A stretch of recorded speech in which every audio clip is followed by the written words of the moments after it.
November 24th, 1971. The evening just before the Thanksgiving festival.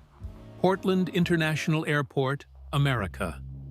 Northwest Orient Airlines Flight 305 is ready to depart for Seattle.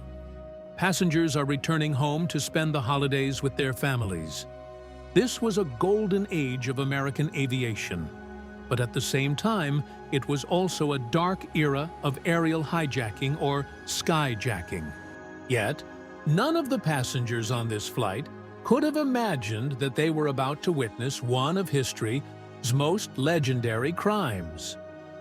Among the boarding passengers was a middle-aged, 40-plus gentleman with a calm appearance, wearing a suit. He had purchased his ticket under the name Dan Cooper. Shortly after the plane took off, Cooper handed a note to a flight attendant, Florence Schaffner. Florence initially thought the man was perhaps trying to give her his phone number. So she put the note in her purse without reading it. But the man leaned toward her and said in a calm yet firm voice, "Miss, you should look at that note. I have a bomb." The next few hours unfolded into the most daring and mysterious hijacking event in American aviation history. But who was this D.B. Cooper? And how did he jump from a moving plane with ransom money and vanish forever? In today's episode, we will know the ins and outs of that legendary tale of America's only unsolved plane hijacking. There was no way to tell by looking at Dan Cooper that he was about to hijack a plane. He was wearing a black business suit, a white shirt, and a black clip-on tie. His behavior was incredibly calm and professional, which set him completely apart from other hijackers of that time. When Florence Schaffner read his note, she froze in fear. The note clearly stated that he had a bomb in his briefcase, and he wanted Florence to sit next to him. After Florence sat beside him, Cooper opened his briefcase slightly to show her 8 red cylinders inside that looked like dynamite, a large battery, and a tangle of wires. There was no way to prove if the bomb was real, but there was no question of taking a risk. Then Cooper stated his demands clearly. Cooper's behavior and his demands shocked the FBI and airline authorities. He was speaking extremely politely. He ordered a bourbon and soda and even offered to pay for it. There was no sign of excitement or fear in his speech. Rather, his instructions were extremely specific. Investigators thought a lot about why he wanted 4 parachutes. A popular theory is that he wanted to ensure authorities wouldn't give him faulty parachutes, because they would think Cooper might take a crew member along as a hostage to jump. It was an extraordinary psychological move. As per Cooper's instruction, the plane's pilot, Captain William Scott, informed air traffic control about the hijacking. From then on, the entire incident went under FBI control. Northwest Orient Airlines President Donald Nyrop immediately decided to pay the ransom, because he didn't want to take any risks with the lives of 36 passengers. The FBI then faced a tough challenge. They had to gather 10,000 $20 notes in a very short time, most of which were drawn from various banks in the Seattle area. They recorded the serial number of every note on microfilm cameras so the money could be tracked later. While this whole process was ongoing, Flight 305 kept circling the skies over Puget Sound, Seattle, for about 2 hours. The passengers still didn't know their plane had been hijacked. They were told that landing was delayed due to mechanical trouble. Cooper was so calm that none of the passengers suspected anything unusual. Finally, at 5:39 p.m., the plane landed at Seattle-Tacoma International Airport. Cooper ordered the plane to be taken to a secluded and brightly lit spot on the runway. There, an employee of Northwest Orient brought a nylon bag full of money and the parachutes onto the plane. After receiving the money and parachutes, Cooper kept his word. He released the 36 passengers and 2 flight attendants, including Florence Schaffner. Only the pilot, co-pilot, a flight engineer, 1 flight attendant named Tina Bar, and Dan Cooper himself remained on the plane. After refueling for about 2.5 hours in Seattle, Cooper told the pilot his new and final plan. His instructions were even more surprising and proved that he was no ordinary criminal. He had deep knowledge of aircraft and aerodynamics. His flight plan was to fly him toward Mexico City. However, there would be a stop for refueling in Reno, Nevada. The plane had to fly below 10,000 feet and at a speed of less than 200 knots, or about 370 kilometers per hour. Along with that, the landing gear had to remain down. The wing flaps had to be set at 15 degrees, and the cabin air pressure had to be kept normal. All of these were ideal and safe conditions for jumping with a parachute from a commercial jetliner like a Boeing 727. Jumping at high speed and high altitude could tear the human body apart due to air pressure. However, the most important instruction was regarding the rear stairs or aft stairs of the plane. The Boeing 727 had a staircase at the back used for passengers to board and disembark from the ground. Cooper ordered that these stairs remain lowered after takeoff. This was his master plan for escape. No hijacker had used this vulnerability before.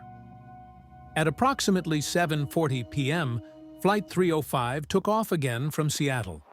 This time its destination was an uncertain future.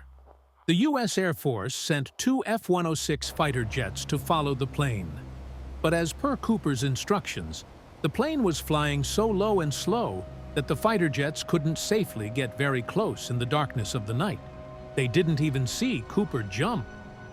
While the plane was midway between Seattle and Reno, Cooper told the last remaining flight attendant in the cabin, Tena Bar, to go to the cockpit and close the door. The crew in the cockpit were then alone, and they had no way of understanding exactly what was happening in the back. Just after 8:01 p.m., a warning light flashed in the cockpit, which indicated that the rear stairs had been deployed. Then, at 8:13 p.m., while flying over the dense dark forests of southwest Washington, the tail section of the plane suddenly pitched up slightly. The pilots realized a heavy object had detached from the plane. Dan Cooper had jumped from 10,000 feet into the pitch-black deep night, into -7 degrees Celsius, cold and stormy winds, with a bag containing $200,000 and 2 parachutes. The plane continued to fly for about 2 hours. At 10:15 p.m., the plane landed safely at Reno Airport in Nevada. FBI agents surrounded the plane with guns and entered inside. But what they found was an empty cabin, Cooper's abandoned black clip-on tie, and 2 parachutes. D.B. Cooper had vanished. Then began one of the longest and most expensive investigations in FBI history, whose code name was Norjak. FBI agents, U.S. soldiers, and hundreds of volunteers carried out a comb search in those vast and rugged forests of Washington and Oregon. But they found no sign of Cooper, his parachute, or any part of the money bag. In the first 5 years alone, the FBI interrogated over 800 suspects, but no solid evidence was found against anyone. The name D.B. Cooper was actually a media mistake. The hijacker had given his name as Dan Cooper. But immediately after the incident, police questioned a man named D.B. Cooper in Portland, and a reporter mistakenly published that name. Since then, the name D.B. Cooper turned into a legend. Researchers have conducted research for decades on whatever Cooper left behind on the plane. Although a partial DNA profile was later obtained from his left-behind tie, it did not match any suspects. However, some rare titanium particles were found on the tie, from which it is surmised that Cooper perhaps worked at an aerospace or chemical factory like Boeing at that time. As a reaction to this one crime of his, the Federal Aviation Administration ordered a special device, or Cooper vane, to be installed on all Boeing 727 aircraft, which was to prevent the rear stairs from being lowered while in flight. When the investigation was nearly stagnant after years, A surprising event occurred in February 1980. At a place called Tena Bar in Washington, an 8-year-old boy, Brian Ingram, while playing in the sand on the banks of the Columbia River, found 3 bundles of money buried underground. Those were $20 notes. Upon receiving the news, the FBI arrived there.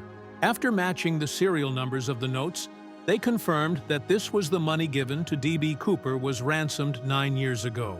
But the discovery birthed new questions instead of solving the mystery. The money was about 20 miles away from Cooper's probable jump zone. But how did they get here? Did Cooper lose a part of the money while jumping? Or did he survive and bury the money here later?